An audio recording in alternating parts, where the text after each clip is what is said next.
Hi, M- my name is Paul Davies, and if this video is a little grainy or what, it's only my second video I ever made. I've heard two videos on people who stutter, and they just leave so much out. Let me tell you about my history. I was a real abused child by an alcoholic. I stuttered so bad. I stuttered since I was 7, and I stuttered so bad you couldn't understand me, and I could absolutely not talk with a man. Now, a doctor told me that I had a traumatic event that caused my stuttering. So anyway, in school, the teachers put me in the back of the class. A lot of teachers abused me. They loved to make fun of me in front of the class. I remember we had a English teacher who took us to the library. I was reading a college book, and she came up and said, "Why are you reading that?" And I said, "It's interesting." And she said, "Well, read me this line." So I started reading it. Big words, all that. And she yanked it out of my hand and said, "You don't need to read this. You're not going to college anyway." So that's the type of upbringing I had. I was flunked out of 10th grade, and I was made to feel like I was the dumbest person on earth. I ran away from home when I was 16.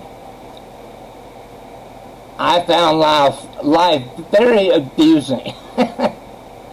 And I don't know what happened. I know that I was in Dallas, and I drove past, I think it's called Lakeview College, every day. It's a junior college. And one day I just got so pissed off. I turned in. I was 31.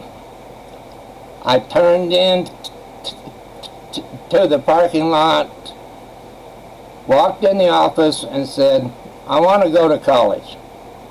So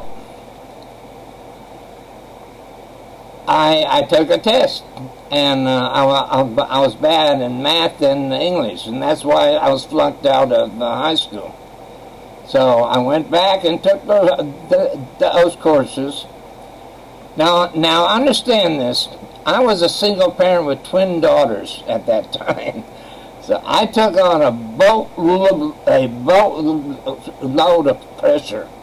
But I was so mad, I was going to get some education. And I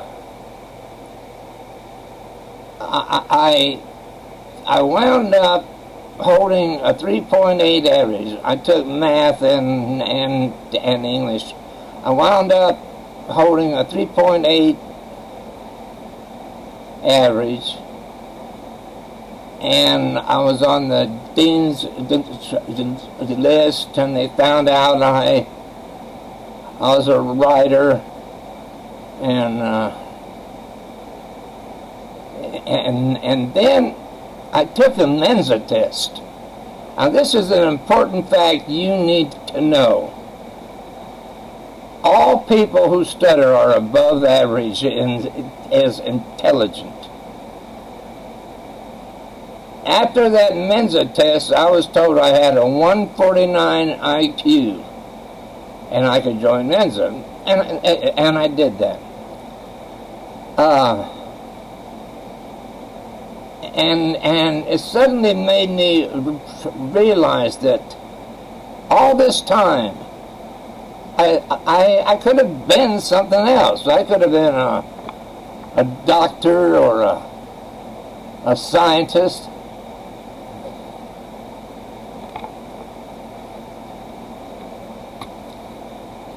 And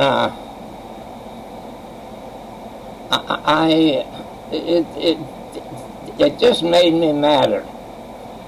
The college sent me over to Collier Speech and Hearing, one of the best places in the world for people who stutter. It didn't help me a whole lot. I learned how to talk in a rhythm. Now here's me talking in a rhythm. Culver Speech and Hearing was such a great place because I talked to other people who stuttered, which I had never seen. So that's me talking in a rhythm, but you have to devote so much of your mind to staying on top of it. I used to get headaches. And then I read a letter that changed my whole life. And I'm going to repeat it for you. I want you to listen. Oh, but first, please, please, people, those who don't stutter, don't say words for us. Jesus Christ, that is the worst thing you can do to a stutterer. It makes him stutter worse. I know you want to help, but you're killing us. So, I read this letter. This guy pointed out that we're so afraid of stuttering that when we go to talk to someone, we almost make it happen ourselves, especially with women. And then we get the look like we just told them we have AIDS or something. Don't do that. You stutter. Go up to a person and say, pardon me, I have a hard time talking, or pardon me, I stutter. And you diffuse the whole situation. They're not going to give you that look, and people naturally want to help you, and they'll listen.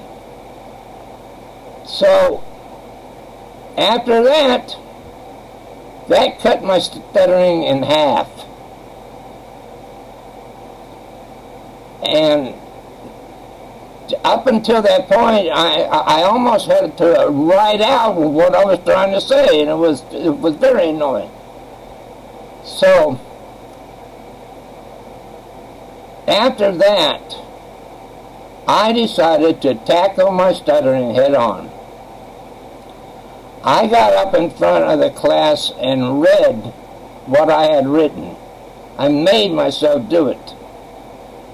I was sweating rivers, but I made myself face that. Every life has problems in it. You have to face them down, and you have to conquer those problems.